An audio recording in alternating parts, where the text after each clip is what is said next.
The Holy Gospel according to Matthew, the 11th chapter. When John heard in prison what the Messiah was doing, he sent word by his disciples and said to him, "Are you the one who is to come, or are we to wait for another?" Jesus answered them, "Go and tell John what you hear and see. The blind receive their sight, the lame walk, the lepers are cleansed, the deaf hear, the dead are raised, and the poor have good news brought to them. And blessed is anyone who takes no offense at me." As they went away, Jesus began to speak to the crowds about John. "What did you go out into the wilderness to look at? A reed shaken by the wind? What then did you go out to see? Someone dressed in soft robes? Look, those who wear soft robes are in royal palaces. What then did you go out to see? A prophet? Yes, I tell you, and more than a prophet. This is the one about whom it is written, 'See, I am sending my messenger ahead of you, who will prepare your way before you.' Truly, I tell you, among those born of women, no one has arisen greater than John the Baptist. Yet the least in the kingdom of heaven is greater than he." The gospel of the Lord.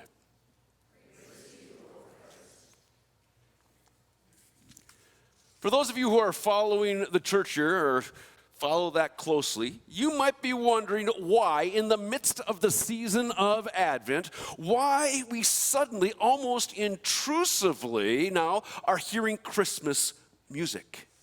We're not yet to Christmas. We are in the darker, quieter, more contemplative season of Advent. If that's been your question in this worship service, it's a good question. It's one I've had as well. And then I read the text for today, and I see there something similar. Joy and hope. God, if you will, breaking in suddenly, intrusively, into the most surprising of places and circumstances, breaking in surprisingly into whatever season of the life the people were in, even those darker, quieter, more contemplative seasons. In our first reading from Isaiah, the people of Israel were experiencing some dark times. Things didn't look too good. They were being threatened by war, and the army on their doorstep was none other than that of the superpower of the day, Babylon. And the fears which gripped them wreaked havoc upon their spirits, their souls, their faith. But into that dark season comes a burst of hope, a burst of God, if you will. Through the words of the prophet Isaiah, the desert will blossom with flowers. They will become green. God will come and save you. Oh, you might not see that now, but yes, the eyes of the blind will be opened, the ears of the deaf unstopped, the lame will leap, and those who cannot speak will shout and sing. God will come and save you. And somehow, in the midst of that dark season, somehow, even though things didn't look so joyous at the time, somehow that word of God, opened up eyes of faith and hope, and people began to catch a glimpse of what God would do. In a reading from the Gospel of Matthew, John the Baptist was also experiencing a dark season, in a couple of ways at least. Well, first of all, literally, he was in prison and on death row. Things didn't look too good. And secondly, perhaps he, or it might have been his disciples, were beginning to wonder if Jesus was really the one. Whether Jesus was the Messiah, the one that Israel had been longing and yearning for. And they were wondering that because, well, quite frankly, Jesus wasn't acting the way that they thought the Messiah would act. When Jesus was asked, "Are you the one who is to come? Or are we to wait for another?" Jesus didn't say, he rarely answers, straight, right? He didn't say, "Yes, I am the one." But he did say this, using imagery from the prophet Isaiah. "Tell John what you hear and see. The blind see, the lame walk, lepers are cleansed, the deaf hear, the dead are raised, and the poor have good news brought to them." And they knew their scriptures. Oh, yes. They knew that if all of these things were happening, it could mean only one thing, that God had come. That God had burst in to their season of uncertainty in the here and in the now.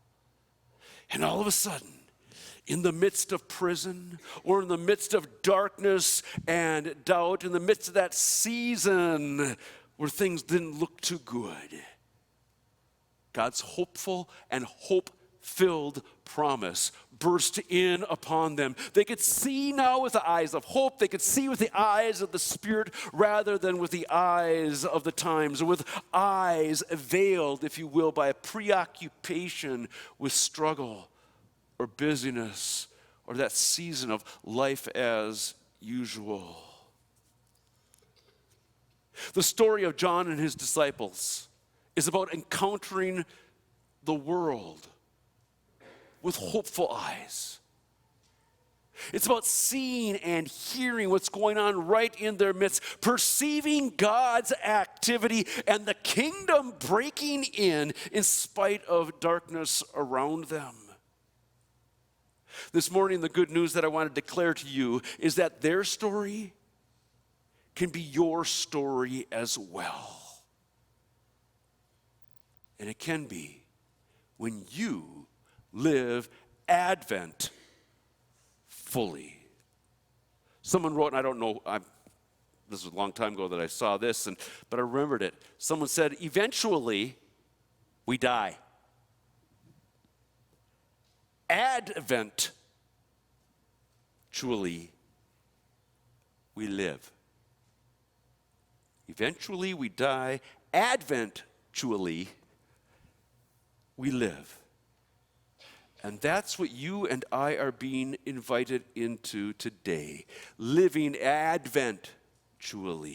And there's two pieces I want to lift up to living this way. And the first is to hear that call, to see and to hear what God is up to in the here and now, how God is breaking into our present season of life. Rather than doing what we often do, what I often do, obsessing with what of my agenda God's not doing, what of my expectations God is not meeting. God might not have prevented a loved one from dying. God might not have healed you of a disease. You might have a list of tragedies or crises or struggles that God's at fault for, that God should have done something about, that God should have done something for you.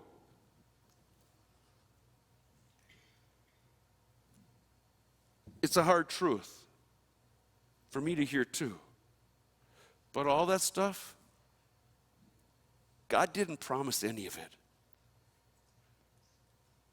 What God did promise was to love us unconditionally, to be with us no matter what season of life we're in, to embrace us and to walk with us. In the midst of all the stuff of life, all the stuff that you're going through in this season of your life, living adventually means beginning to perceive that God is walking with you, that God is at work in relationships, in growing faith, in developing in you and others the fruit of the Spirit. How are you being blessed by all that God is doing right now all around you. Can you see it? That's living Advent, truly, full of expectation of encountering God. And then the second piece of living Adventually is that we are to be. You and I, we can never forget the second step. You and I are to be the presence of, or the appearing of, or the bursting in of the kingdom for others. Others who are living in their own darkness. Others who are living in their own prisons. Others who are living in their own brokenness. So that they too can hear of joy and leap for joy and shout for joy. When you are living Adventually, you are the way God is showing up in other people's lives, bringing people healing and wholeness even in the midst of those dark seasons. Eventually, we die. Advent